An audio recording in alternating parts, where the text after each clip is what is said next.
វងយើងខ្ញុំថ្ងៃនេះផងដែរក៏បានធ្វើការចែកលេខជូនទៅកាន់ពុកម៉ែបងប្អូនសាជាថ្មីទៀតហើយសម្រាប់តម្រុយឆ្នោតលេខធំគឺសុទ្ធសឹងតែជាតម្រុយឆ្នោតលេខធំច្បាស់ផងដែរដើម្បីយកមកធ្វើការចែកជាតម្រុយឆ្នោតជូនទៅកាន់ពុកម៉ែបងប្អូនទាំងអស់គ្នាផងដែរហើយសម្រាប់តម្រុយឆ្នោតមួយនេះបើពុកម៉ែបងប្អូនពេញចិត្តកុំភ្លេចជួយចុច Subscribe ហើយនឹងដាក់នៅសញ្ញារូបកណ្ដឹងម្នាក់មួយផងវងសូមលេខធំ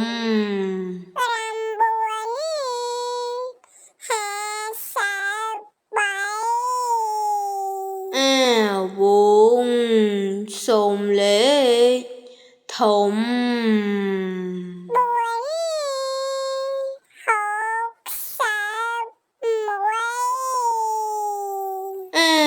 វង